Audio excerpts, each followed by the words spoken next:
Todo empezó como un pasatiempo, y hay quienes dicen que la manufactura de sus títeres no tiene comparación. Aunque no fueron los únicos, pues hay quienes aseguran haberlos visto en el cine, en la televisión, en la carpa. Ahora, después de años de investigaciones, podremos conocer los pasos de dos empresas que no solo tuvieron en común el nombre, sino también el amor por los títeres. Esta es su historia. Érase una vez una historia de títeres.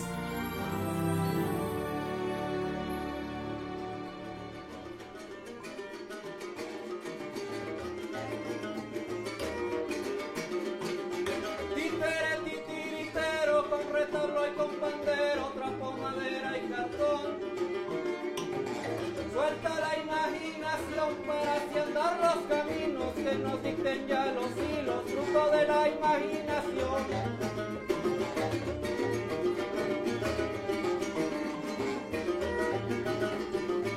El viejo titiritero va contando historias viejas, se deshilan las madejas con la pluma y el tintero.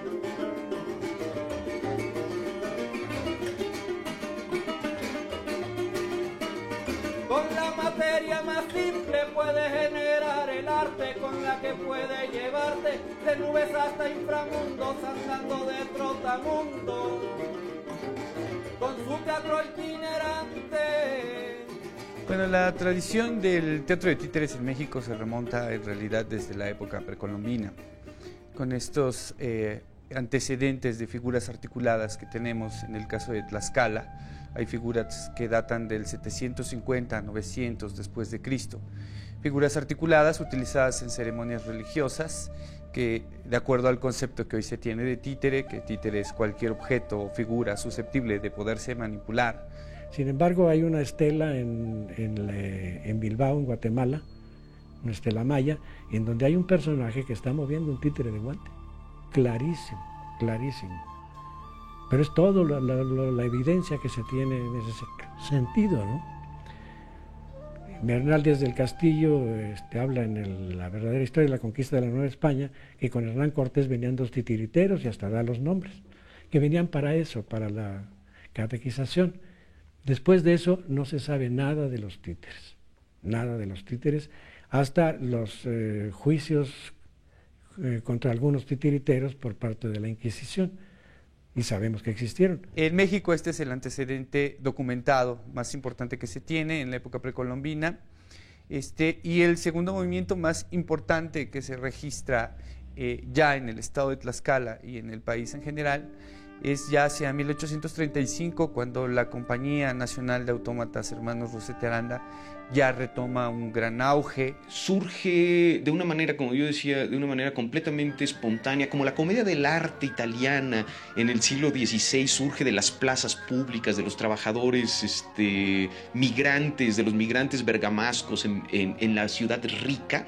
De la misma manera, en una hacienda, en un contexto rural de Tlaxcala, surge una familia que a través de vasos comunicantes con diferentes tradiciones, la tradición de los muñecos en México, la tradición de los títeres en México, pero sin una vía, digamos, formal, directa, de una manera espontánea surge, digamos, este movimiento que va creciendo y a raíz, digamos, de la necesidad que viene a llenar en ese público popular. Lo que mi papá me platicaba, que nace en San Lucas, pero que mi abuelo cada 8 días iba a ver a un compadrito que tenía ahí en San Lucas, que se llamaba don Margarito Aquino, y le decían margaraje porque todo terminaba en aje, decía pulcaje, enchiladaje. Ahora le voy a hacer en pulcaje, y ahora vamos a tomar un enchiladaje, y todo lo terminaba en aje, porque decían don margaraje. A mis hijas más grandes les iba a dar, hacía un títere, después hizo otro, después fue haciendo poco a poco otro, y cada 8 días iban a San Lucas a hacer como un día de campo y a pasar por allá, ¿no? Pues estaba retirado de la ciudad, era puro campo.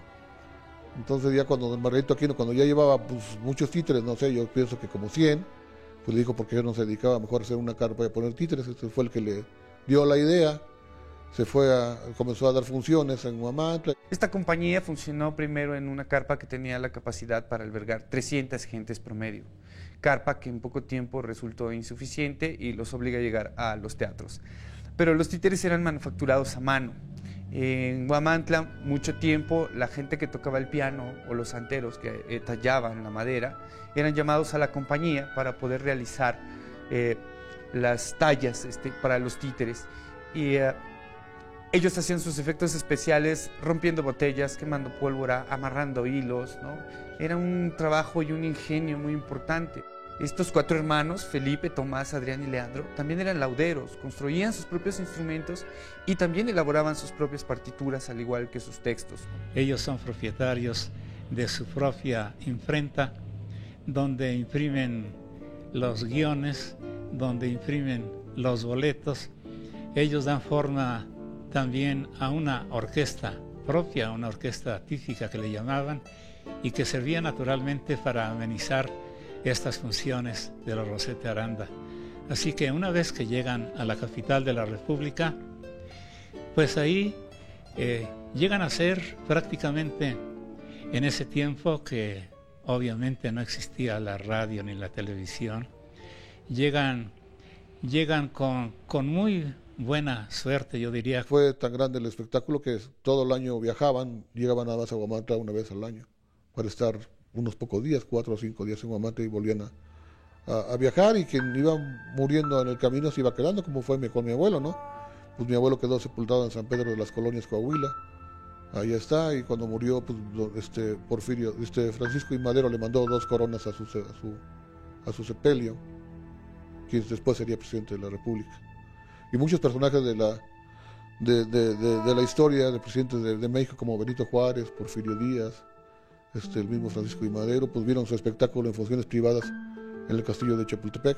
Y como la comedia del arte italiana llegó a las cortes de Polonia y Rusia, los títeres de Rosete Aranda subieron sus vagones completos, digamos, de muñecos, de atrezzo, de instrumentos musicales en los barcos y los trenes para llevarlos hasta el sur de los Estados Unidos o hasta Centroamérica y recorrer toda esta república que es casi tan grande como Europa. Llegó a dar función en España, interpretando la verbena de la Paloma, la cual aplaudieron 10 minutos de pie para que salieran. Los Rosete Aranda eran los juglares de la época, eran los que llegaban a una comunidad e inmediatamente construían en títere a la gente importante de ese lugar, ¿no? Al párroco, al gobernador, al presidente, y la gente de esa misma comunidad lo veía en una función de títeres.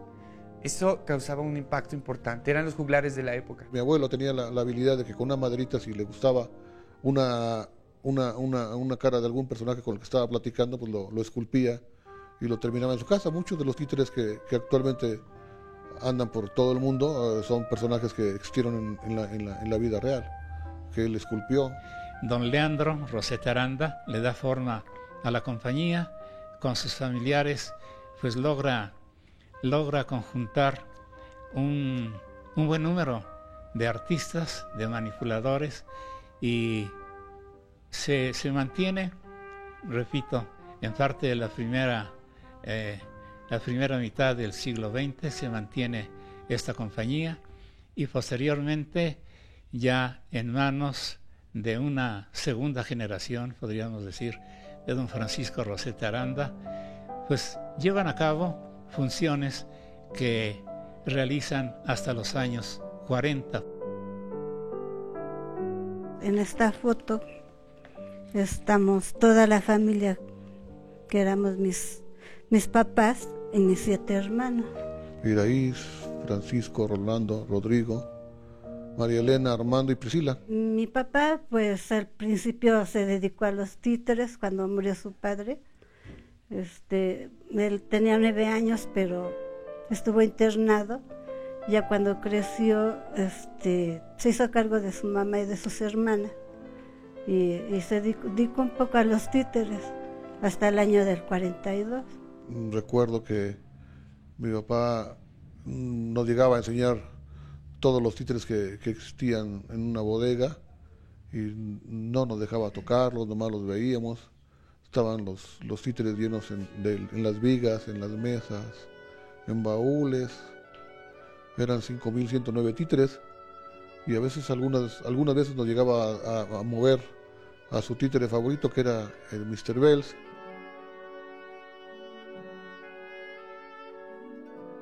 Pues yo pienso que a él le tocó la etapa más difícil porque pues tuvo que colgar el prestigio de la compañía y toda la historia que cargaba, porque él me platicaba que el cine había acabado con el espectáculo del teatro, porque bajó mucho la gente que iba al teatro por irse al cine, y después llega la televisión y acaba de darle la puntilla a los títeres. Entonces pues tiene que, como dicen, los titeros tienen que colgar los hilos, y dejó los títeres, y después se vino una etapa muy difícil en que él se dedicó.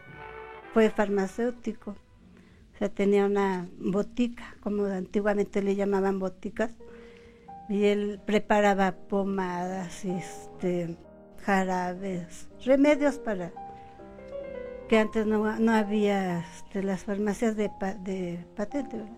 No había, y él hacía medicina naturista, se puede decir, y él se dedicó a eso, o sea, por muchos años, hasta que tuvo una farmacia, se dedicó a farmacéutico, tuvo algunas crisis económicas como todos los comerciantes, y tuvo que hacer,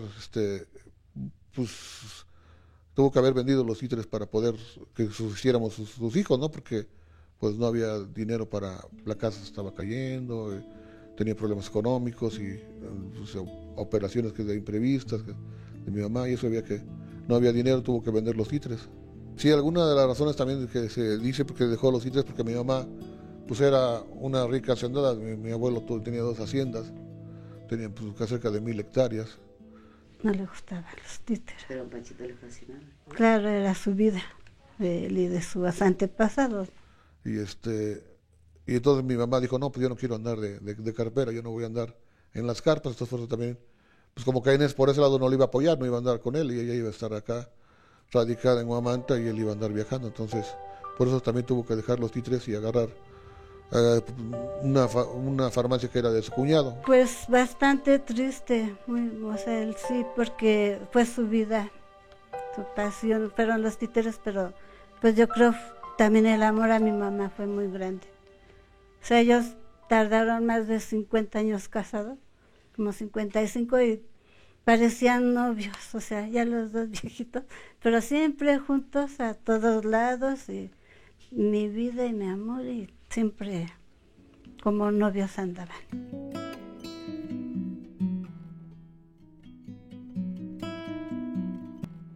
Sabemos que el señor Miguel Narváez Edmunds, un profesor de la ciudad de Puebla, anticuario, coleccionista y aficionado de los títeres, adquirió también un lote de estos títeres Rosetta Aranda que vendió don Panchito.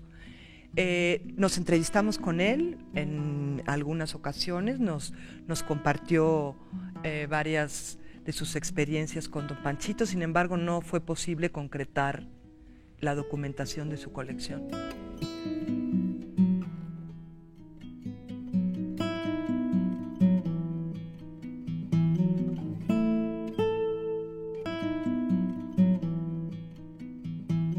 Yo creía que yo estaba haciendo una investigación de los Rosetta Aranda, pero el transcurso que fui viendo la técnica, el modelado y la construcción de las marionetas que tenía el imán, me di cuenta que eran carroza espinal.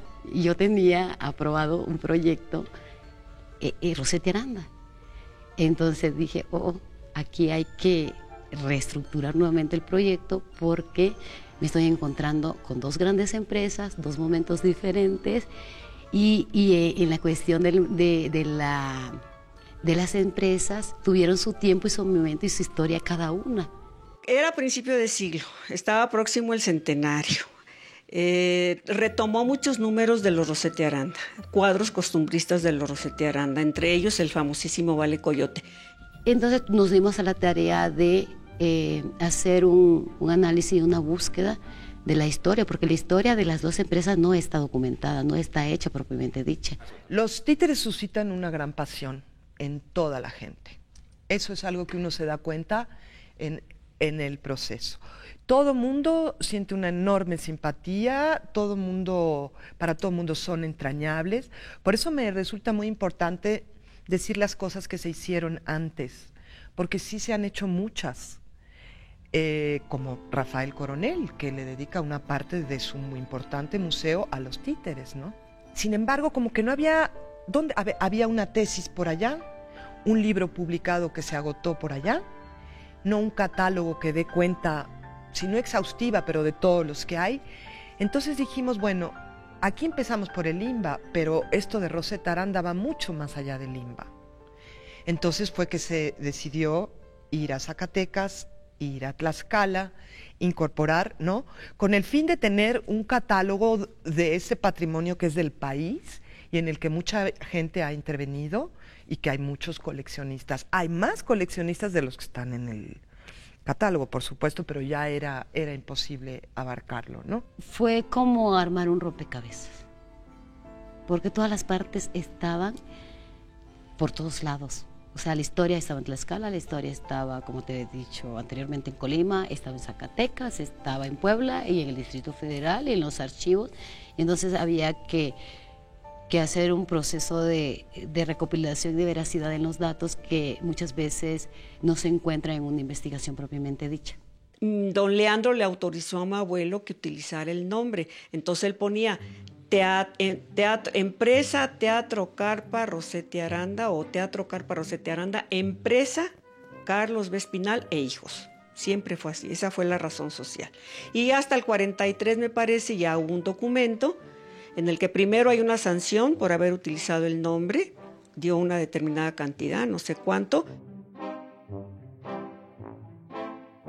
Y en ese sentido acuden a una notaría y el señor Francisco Rosete Aranda en 1943 le cede todos los derechos al señor Carlos Espinal de hacer de usar el nombre Rosete Aranda para los fines y para lo que a él le conveniera utilizar el nombre. Pero también se ha manejado mucho de que don Carlos Espinal compró la producción de los Rosete Aranda, compró el atrezo y compró los decorados, pero no es cierto. Nosotros tenemos un documento que nos pasó la nieta de don Carlos Espinal, la señora Rosa María García Espinal, en donde solamente en ese documento notariado se dice que se pasó por la cantidad de 7,000 pesos mexicanos. Se le concedía al señor Espinal el nombre, o sea, la razón social. Pero Carlos Espinal nunca dice en ese documento que le está comprando los títeres al señor Francisco Rosete Reséndez. Cuando la familia Espinal retoma los derechos y la forma de trabajo de los Rosete Aranda, lo que le ayuda es que ya existía la televisión, empezaba la televisión y eso le da una masividad. Pero ellos ya, en lugar de tener la música de una orquesta en vivo, con instrumentos típicos de las regiones o con músicos que se iban haciendo de comunidad en comunidad, y lo cual les daba todo un antecedente mucho más rico, pues ya lo combinaban con discos de acetato, ¿no? Con escenografías más pequeñas. Obviamente él iba con el siglo. Yo me acuerdo que grababan, ya se lo dije, en los discos. Después fue alambre. Era un alambre el que se grababa. Después fue cinta. Y si viviera ya estaría en la computadora y metidos todos haciendo cosas de computación. Él iba con los adelantos de toda la tecnología y de todo lo sofisticado que hubiera, él lo metía para sus títeres. Para mí, el año 1951, el señor Rómulo O'Farrill invita a don Carlos Espinal a hacer en conjuntos, no producir porque ya estaba toda la producción hecha, un programa que se llamó en ese tiempo Ópera en Miniatura. No, ahí pusieron Turandot, Madame Butterfly, pusieron Don Giovanni, ópera payasos, también pusieron payasos y muchas óperas. Ya no era un espectáculo de 1 hora, de 2 horas o de 3 horas, ¿no? Con intermedios, sino que sabemos que los tiempos de la televisión evitan este fenómeno y esta catarsis real con el público. Ahí mismo se tuvieron que diseñar otro tipo de marionetas con base en lo que se necesitaba para la televisión. Estaba incursionando en otro mundo, en un mundo ya la caja negra, y los títeres tenían que por sí solos brillar para otro tipo de espectáculo que ya no era al aire libre, que ya no era en las ferias, que ya no era en la carpa. Entonces tuvieron que adaptar todo ese repertorio y todos los muñecos para hacer estos programas durante 3 años. Entonces creo que eso fue una parte importante que, por cierto, los Rosete Aranda no llegaron a gozar.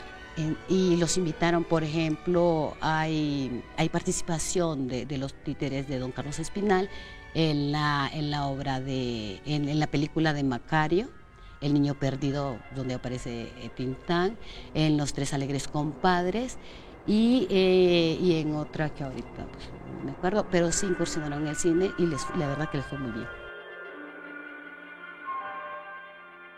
Es muy poquito lo que salen. Se ve que están en una feria, la Rueda de la Fortuna, las sillas voladoras, y en eso pasa Pedro Armendáriz y están ahí, por ciento el Chinto, no sé quién está ahí con los títeres, y entonces se queda ahí Pedro Armendáriz viendo.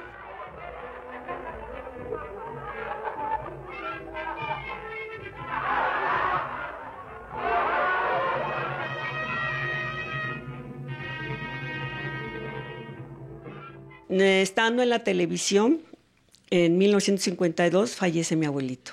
Mi abuelito falleció un 15 de julio de 1952. Y me contaba mi mamá que en ese año fue cuando por primera vez en México se festejó el Día del Padre. O sea que para ella fue un doble golpe. Entonces ya todavía me platicaron, y mi prima Licha ya lo contó en otra entrevista, que salió un muñequito, ¿verdad? Un anunciador a decir que a tal hora había fallecido el padre de todos esos muñecos y que pedía un minuto de silencio y todos los de la tele guardaron silencio y que ya después decía, como se dice siempre, pero la función debe continuar. Pero también hay un cambio en la plástica. Los títeres de la época de oro de los Rosete Aranda eran construidos en 2 tipos de madera de la región de este estado de Tlaxcala, que es el más pequeño de nuestro país. Una madera se llama zompantle y la otra ayacahuite, que por peso y textura fueron las maderas más apropiadas para lograr este tipo de trabajo, este tipo de talla. Los títeres tenían promedio 35 centímetros, el más grande.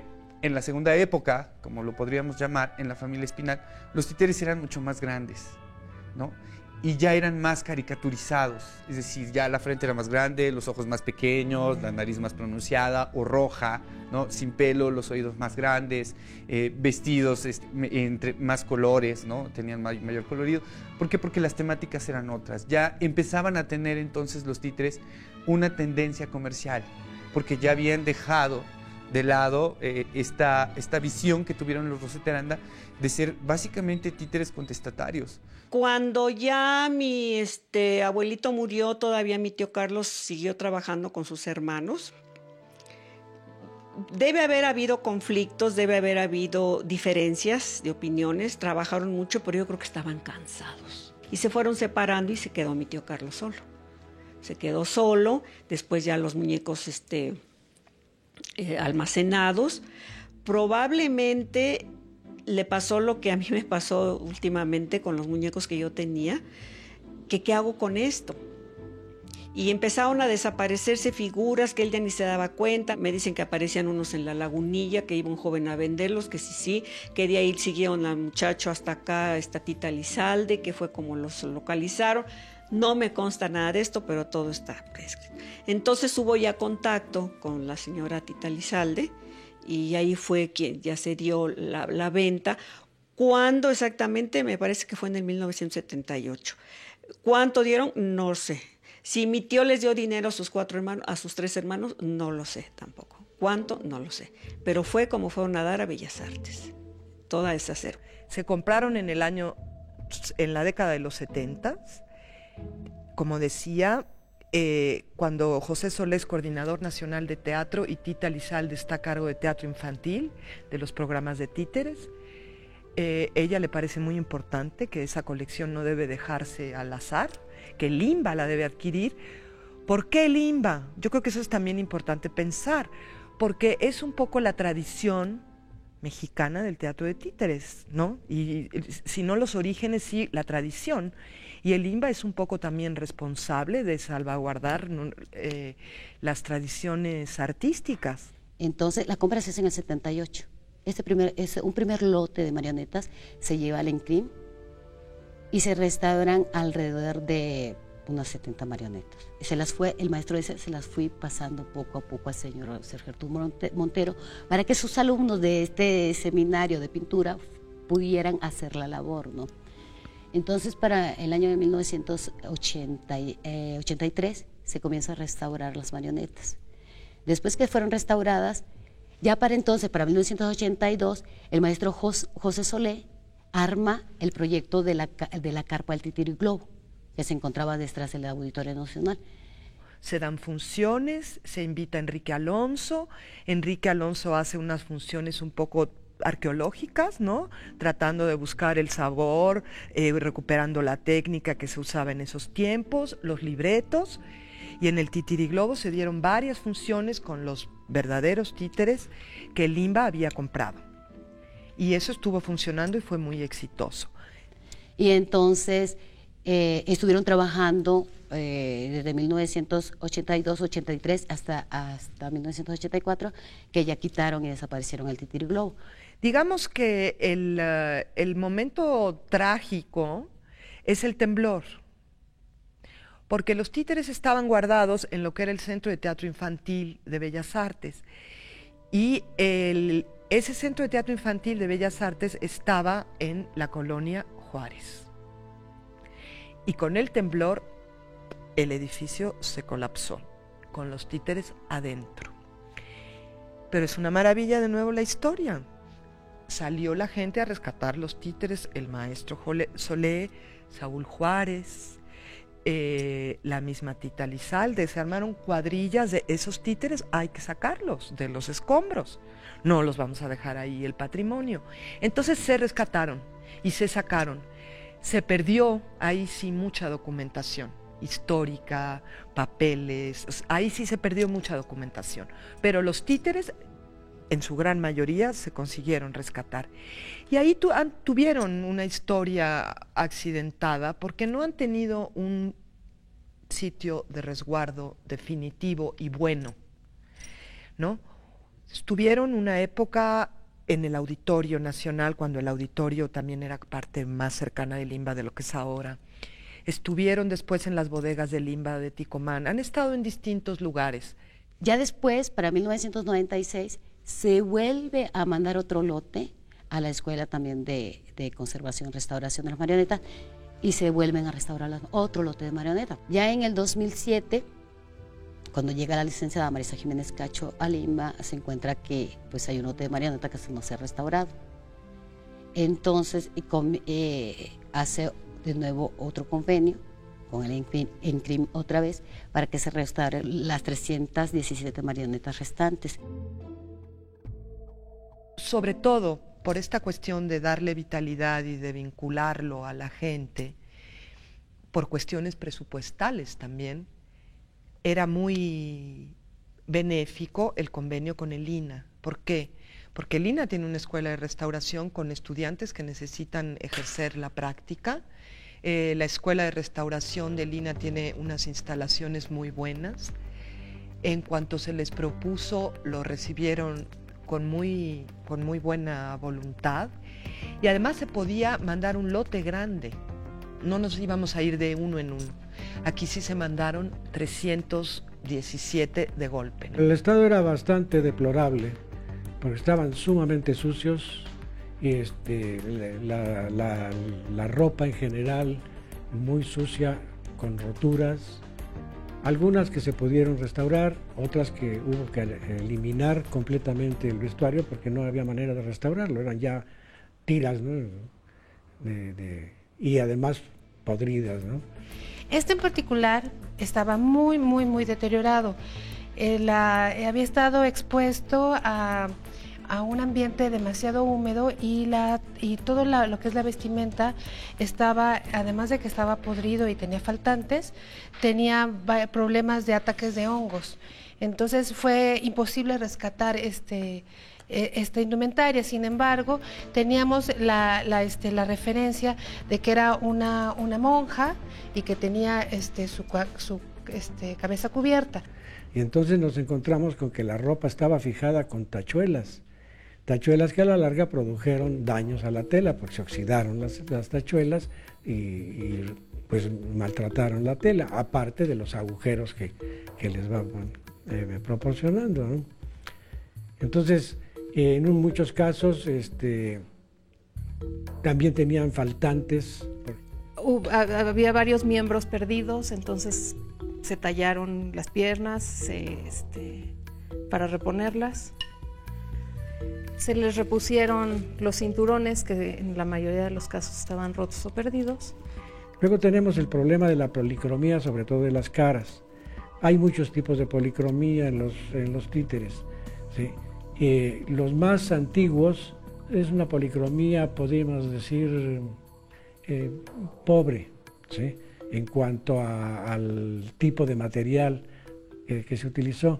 Ya más adelante, y sobre todo en los títeres que corresponden a la compañía de Espinal, ya son trabajadas como una escultura en madera policromada, como son los santos y las imágenes, todo eso, con técnicas muy, muy elaboradas y que dan a la policromía un brillo muy especial que a veces puede confundirse con porcelana o algo así, ¿no? También vimos que también su cara y tanto las manos estaban repintadas, tenían otra capa de pintura.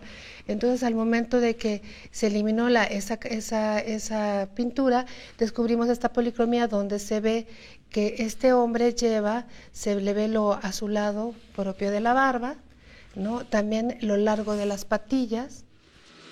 Bueno, estos son títeres que dejamos sin restaurar como testigo de la técnica de manufactura. Tiene un sistema que es de gozne, de tela.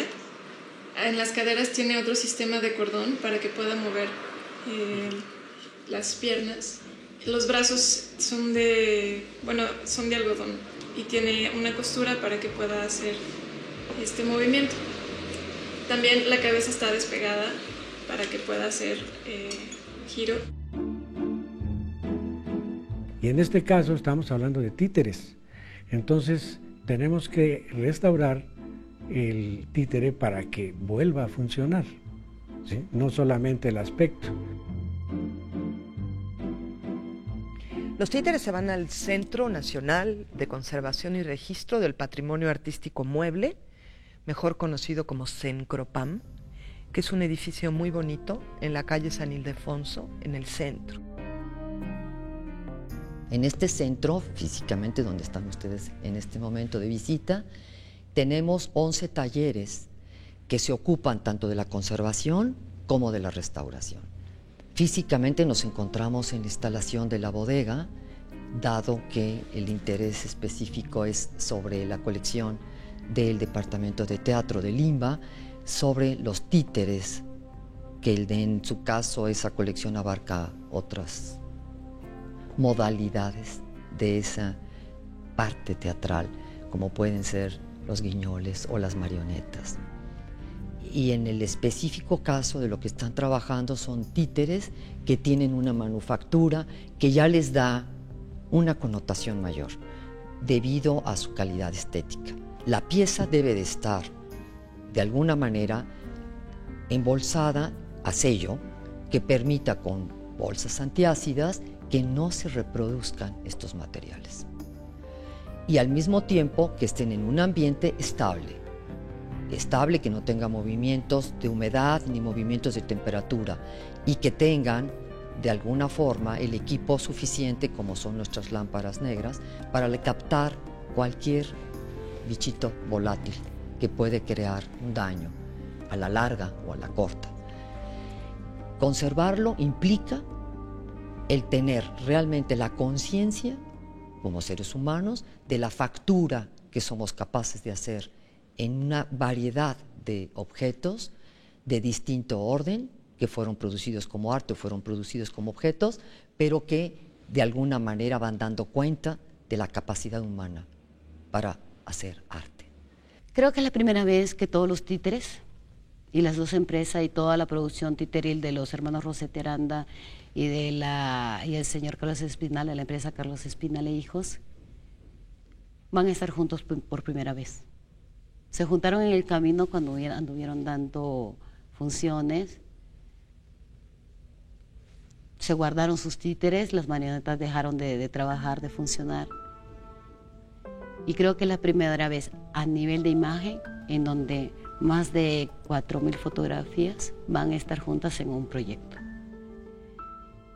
Creo que esa es la parte fundamental del trabajo, en donde se van a dar a conocer por fin los títeres que existen y cómo estas dos formas de trabajar las marionetas pueden estar juntas por fin en un trabajo que nosotros hemos realizado.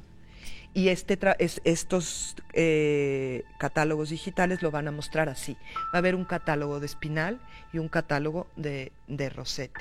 Y en 4 años se ha conseguido condensar todo eso en estos 2 CDs, que tendrán una distribución en las bibliotecas virtuales del país, que se harán accesible a los titiriteros, que se tratarán de distribuir a través de la UNIMA de México para que los centros de UNIMA de otros países tengan este documento de los títeres mexicanos.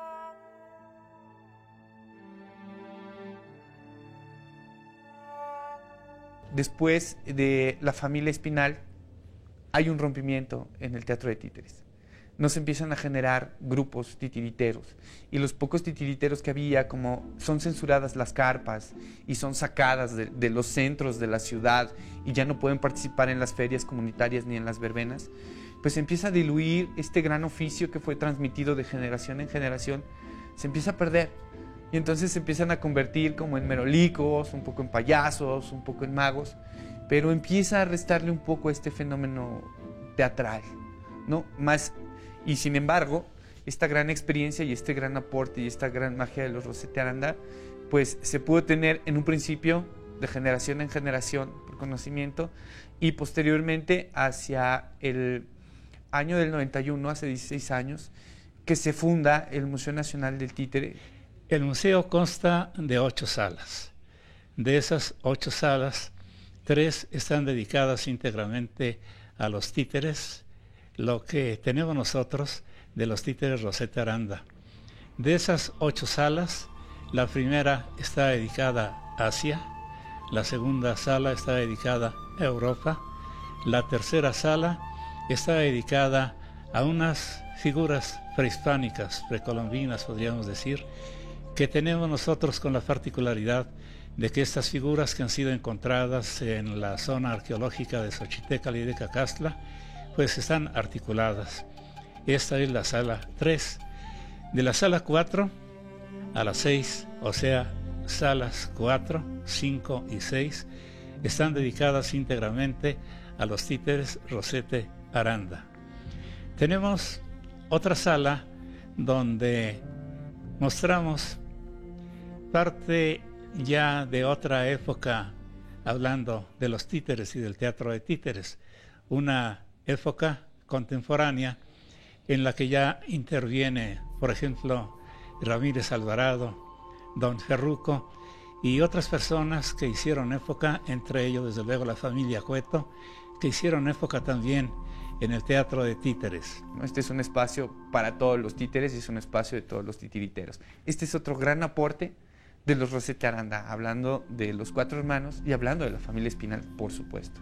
Pero los Rossetti tienen también una peculiaridad. Decíamos que si comienzan como espejo de las preocupaciones y del sentir de ese pueblo, terminan indicándole a ese pueblo quién es y hacia dónde se dirige, ¿no?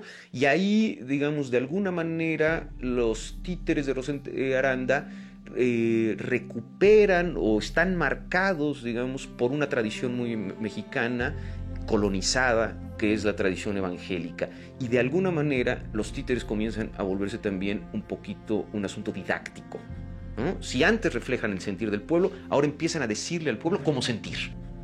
Recordemos que también hacia la época la gente podía aprender astronomía, anatomía, medicina tradicional gracias a estos espectáculos, porque los corridos, la música, era lo que aportaban, y lo que estas compañías y estas carretas, ¿no?, trashumantes, encontraban en una comunidad, lo representaban y lo llevaban a otra comunidad. Y esta comunidad se enteraba de lo que pasaba en la comunidad anterior gracias a esta representación.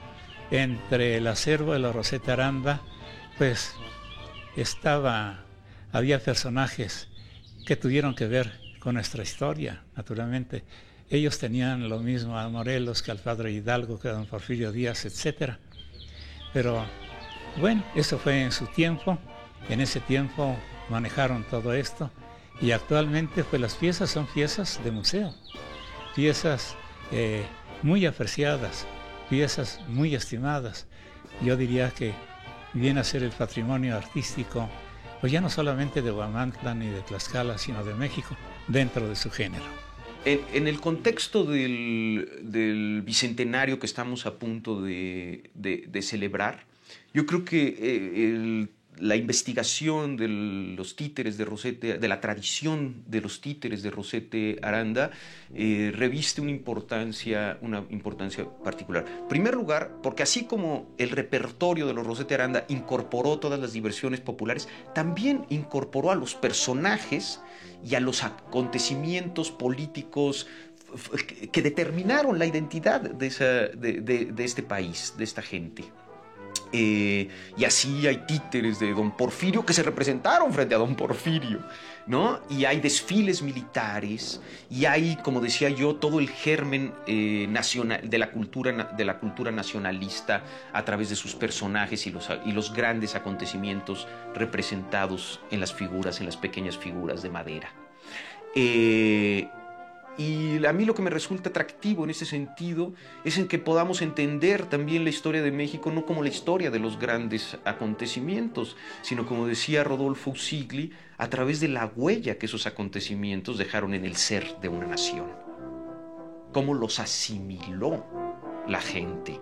Esto resulta mucho más importante para mí que las figuras de mármol y los grandes acontecimientos históricos. No, cómo esos acontecimientos marcaron la sangre, el ser, el sentir de un país. Ahora que se acerca el Bicentenario en México, yo estaba pensando que si el maestro José Solé logró llevar a escena esos títeres en una carpa y puso en escena obras del repertorio de los Rosete Aranda, con las marionetas de Espinal, que también ahí llegan y se fusionan, ¿no? Los dos. Yo creo que gente como el maestro Solé, que le gusta ese tipo de trabajos y que él propuso ese proyecto, debería llevar a cabo un proyecto con las marionetas que tiene Lima y comenzar a hacer funcionar, y no solo para el Bicentenario, sino que se vuelvan a dar, que se les vuelva a dar uso, y que se trabajen, que vuelvan a presentarse, que no sean un elemento muerto en una bodega y que no estén olvidadas ahí. Encarnación, alias el Vale-Coyote, que es uno de los títeres, o el títere más importante de esta compañía, pues es de un personaje sacado de esta comunidad de Huamantla en el barrio de San Lucas, que es donde se funda y donde se traza esta heroica ciudad de Huamantla, hoy considerado como pueblo mágico. Pues bueno, es un personaje que existió en la vida real, que lo retomaron, lo modelaron en títere, lo inmortalizaron, se llamaba Encarnación, y ellos, esta compañía, le ponen alias de el Vale-Coyote, que es un títere contestatario que hace dicta un discurso en contra, hacia la época más fuerte, en contra del porfiriato, pero pues es un discurso que no ha perdido vigencia, es un discurso que parece que se hizo ayer, ¿no? Este texto es un texto bastante bueno. Hay que recordar que hacia la época los Rosete Aranda eran bastante inteligentes y el texto tiene este albur, este doble sentido inteligente, no vulgar, que solo la gente del pueblo entendía, ¿no? Así como tenían la plástica y la música del pueblo, también tenían los códigos y los tiempos del pueblo, y en base a esto hacían sus representaciones. La primera parte del texto del Vale-Coyote dice así: Atención y punto en boca, porque voy a pronunciar el discurso que me toca. Este valedor no apoca al que le sabe ayudar. Respetable concurrencia, con perdón de su excelencia, voy a soltar un espiche lleno de sal y caliche, perdonando la indecencia. Nunca he sido diputado ni de hablador tengo traza, pero sí que la he brillado en la clase que han llamado la flor de la calabaza, Al venir siento desgusto, se achicopala el cerote. Si consigo darte gusto, aplaude, no des un susto al pobre vale coyote. Hay la versión de que personajes posteriores como Cantinflas, como Palillo, como algunos de ellos, pues tomaron como inspiración precisamente al vale coyote, que era el peladito de pueblito, podríamos decir, y Cantinflas se convierte en el peladito citadino, con la misma tónica de la crítica, de la sátira. El teatro de títeres es una forma de comunicación humana, altamente humana, que va sin botones, va sin aparatos, va de sonrisa del titiritero a sonrisa del público espectador, y en medio de los dos está el títere, que se recrea de ambos y le da vida, y eso permite a los tres estar en una catarsis y crear una unidad, y hasta cierto punto poder manipular a un público, ¿no? Porque cuando la gente entraba a la carpa de los Rosete Aranda, veía y escuchaba el discurso del vale coyote, salían y aventaban piedras contra los pelones, ¿no? Los soldados, que era la policía de la época, ¿no? Ese era el gran don, la gran virtud de estos titiriteros, no solo de los Rosete Aranda, sino de todas estas grandes carpas de titiriteros mexicanos y extranjeros, como los Piccolini de Podreca, que también participaron en la época. ¿Cuál fue el aporte? Dar diversión. Es mutuo, no es un negocio. Él era empresario. Le cuajó que con su empresa entrara dinero, qué bueno. Tenía sus empleados bien o mal pagados, no sé, le decían el dictador, de tan enérgico que era. Él podía hacer todo lo que sea, pero sus muñecos tenían que salir perfectamente bien manipulados, bien vestidos, bien arreglados. Pero yo creo que todos han aportado en su momento algo interesante, importante. Y básicamente esto establece como la compañía de teatro de títeres más importante que ha dado nuestro país. Los Rosete Aranda, en su época, y en la continuación de la familia Espinal, que también hizo grandes aportaciones, que yo creo que a pesar de las diferencias que pudieron haber tenido, lo que nos dejan, esta gran lección y este gran acervo de títeres que nos dejan en estas diferentes propuestas plásticas, elaboradas en sus tiempos, en sus momentos y en sus contextos, pues nos dejan mucho que recorrer, mucho que aprender y mucho que investigar. Y nos deja también una hermosa sensación, digamos, de estar confrontados con la infancia, nuevamente con la infancia. Y decía yo, no necesariamente la infancia cronológica de la edad del espectador que se asocia tradicionalmente con el teatro de muñecos, porque este teatro lo veían las abuelitas también, ¿no?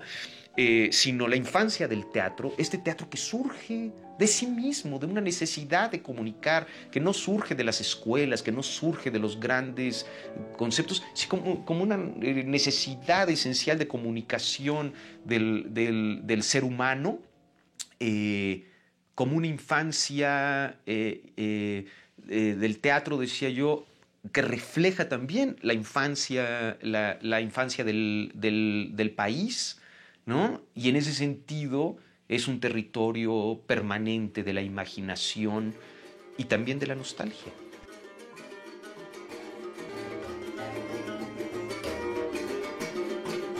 Títere, titiritero, con retablo y con pandero, trapo, madera y cartón. Suelta la imaginación para así andar los caminos que nos dicten ya los hilos, fruto de la imaginación.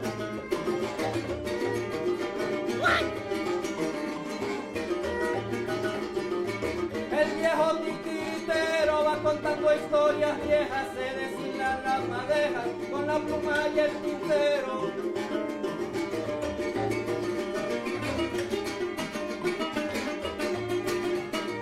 Con la materia más simple puede generar el arte con la que puede llevarte de nubes hasta inframundos, andando de trotamundo con su teatro itinerante.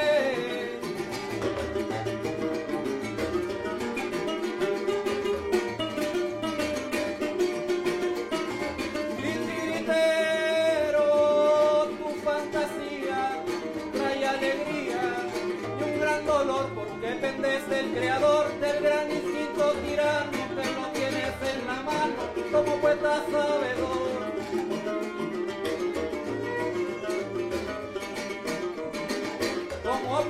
sabe dónde.